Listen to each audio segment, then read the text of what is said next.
olhamos para o universo, vemos que tudo está em movimento, desde carros e motos na rodovia, eu, você, a Terra, a Lua, o Sol e todos os elementos que compõem o universo estão em constante movimento. Mas há uma pergunta muito persistente quando eu faço essa afirmação. Qual o referencial que eu estou tomando? E você, sabe o que são referenciais? Movimento é objeto de estudo da cinemática e é isso que trataremos na aula de hoje. Se liga aí!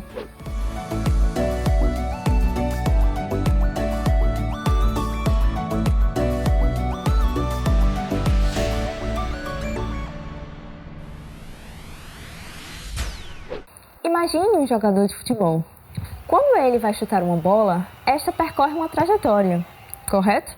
A cinemática não está preocupada com a força que o jogador aplicou sobre a bola, e sim apenas no seu movimento. Então anota aí o conceito. Cinemática busca descrever o movimento de um corpo, sem se preocupar com as causas desse movimento. Agora, para a gente entender cinemática, é necessário introduzir a vocês um conceito primordial, que é o de referencial. Você sabe o que são referenciais?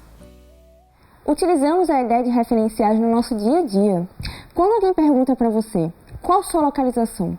Você não responde apenas, estou perto ou estou longe. Você indica um referencial. Estou em frente a tal loja em tal shopping.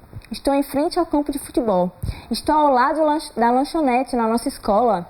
Estou a 24 graus e 30 minutos da latitude sul, 46 graus e 15 minutos da longitude oeste.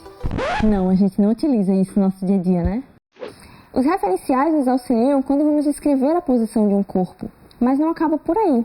A ideia de movimento e de repouso são relativas, ou seja, dependem de um referencial. Se eu estou em repouso com relação a um referencial, significa que a minha posição não está variando, ou seja, ela não está mudando com o tempo. Vamos ver então isso funcionando na prática.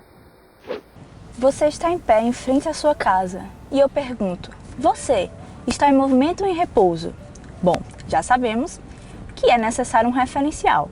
Movimento e repouso são relativos, dependem de um referencial.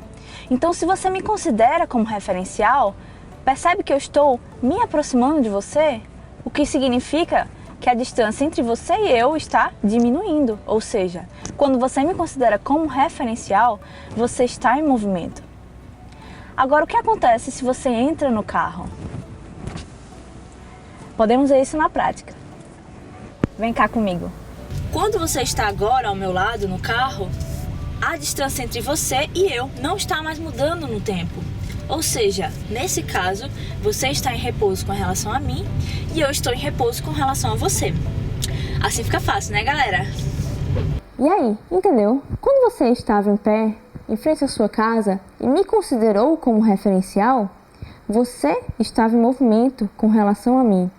E quando eu te considerei como referencial, eu estava em movimento com relação a você. Agora, quando você entra no carro, você está parado com relação a mim e eu estou parado com relação a você. Essa é a ideia de movimento e repouso. Movimento e repouso são relativos, dependem do referencial.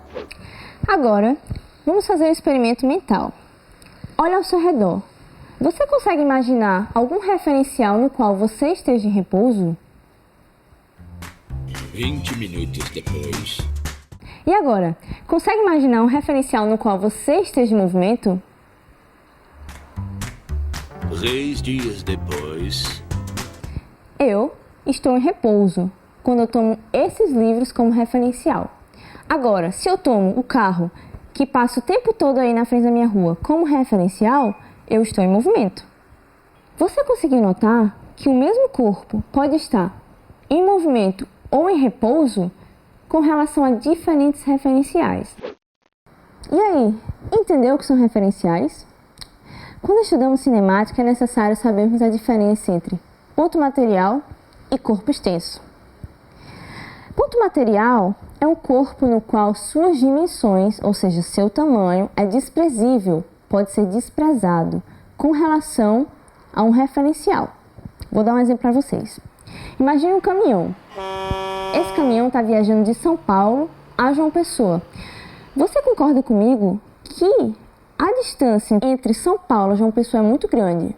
São Paulo e João Pessoa tem uma estrada muito longa, então o caminhão, comparado a esse referencial, a estrada, é um ponto material, ou seja, suas dimensões são tão pequenas que não precisam ser consideradas na descrição do movimento. Então, o caminhão, nesse caso, é um ponto material. Agora, quando consideramos um estacionamento como referencial, você concorda que o caminhão ele não vai mais ser um ponto material. Suas dimensões, ou seja, seu tamanho, não é mais desprezível. O caminhão vai ter dificuldade em manobrar. Então, agora, neste caso, ele é considerado como um corpo extenso, porque suas dimensões são importantes na descrição do movimento. Vamos fazer um resumão geral do que foi tratado na aula de hoje. Primeiro, nós vimos o que são referenciais. Vimos que o mesmo corpo pode estar em movimento ou em repouso, dependendo do referencial. Vimos que o mesmo corpo pode ser tratado como ponto material ou corpo extenso, também dependendo do referencial. Então, referenciais são muito importantes em física. Tá a fim de praticar o que foi visto na aula de hoje? Clica aqui, que nessa aula eu resolvo vários exercícios sobre referenciais. Aproveite para deixar seu like no canal, siga para não perder nenhuma das aulas. Obrigada, galera. Vejo vocês na próxima aula.